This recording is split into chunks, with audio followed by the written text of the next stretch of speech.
السلام علیکم سیدہ سینٹر کے پیارے ناظرین، امید ہے آپ سب خیریت سے ہوں گے۔ ایک اور پراسرار اور بھیانک کہانی کے ساتھ حاضر ہیں۔ دیکھیے اور شیئر کیجیے اور ہمارے چینل سیدہ سینٹر کو سبسکرائب کر کے بیل آئیکن کو دبائیے، آل نوٹیفیکیشن پر کلک کر دیجیے گا۔ یہ آج سے 5 سال پہلے کی بات ہے۔ میں اس وقت تک شہر نہیں آیا تھا۔ گاؤں میں چونکہ فارغ اوقات میں یا تو انسان باتیں کرتا ہے اپنے دوستوں سے یا پھر کام میں لگ جاتا ہے، اور چونکہ کام کے بغیر گزارا نہیں تو ہم سب لڑکے بھی کام کیا کرتے۔ چونکہ ہم لوگ کھیتی باڑی کرتے تھے تو کھیتوں کو پانی دینے کے لیے ہم سب لڑکوں کی باریاں ہوتی تھیں۔ سب اپنی اپنی باری پر کھیتوں کو پانی دے دیا کرتے۔ ہماری باری عموماً دن کے وقت ہوتی تھی کیونکہ رات میں پڑھنے جاتا تھا۔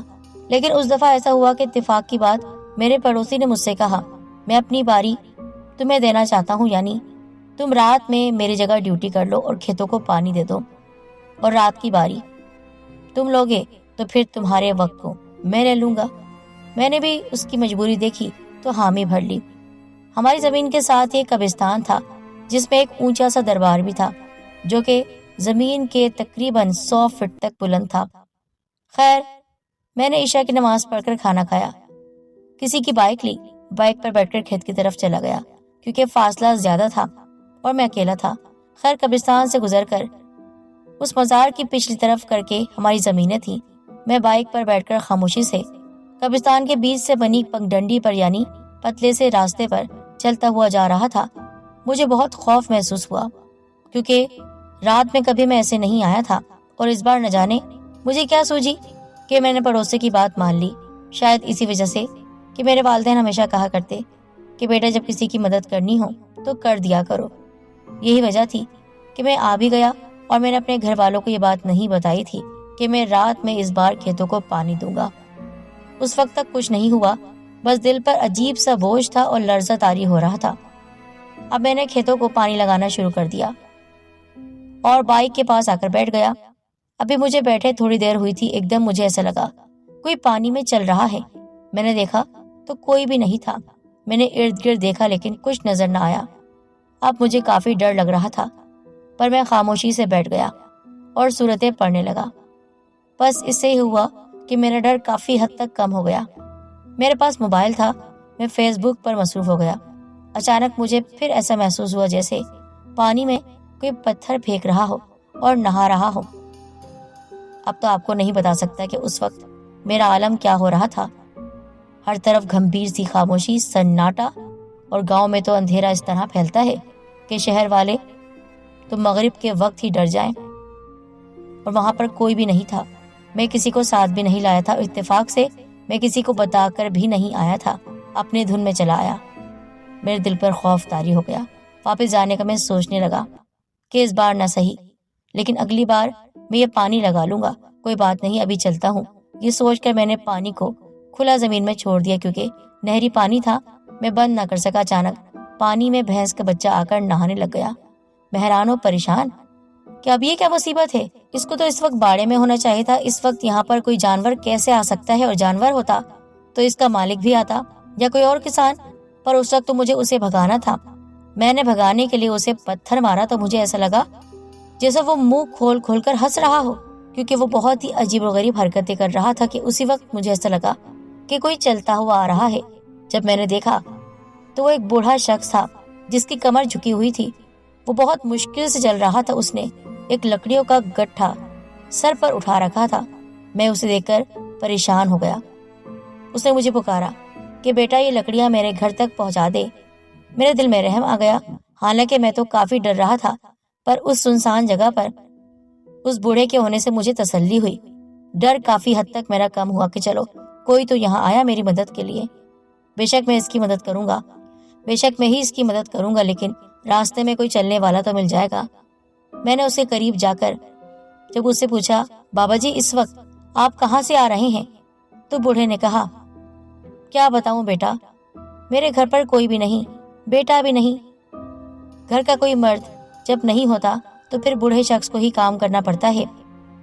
میری بیٹی اکیلی گھر میں رہتی ہے اور رات کے وقت وہ گھر سے نکل نہیں سکتی۔ بس آج میں جنگل کی طرف نکلا کیونکہ لکڑیاں کم ہو گئی تھی اور کھانا پکانا تھا۔ اس نے کہا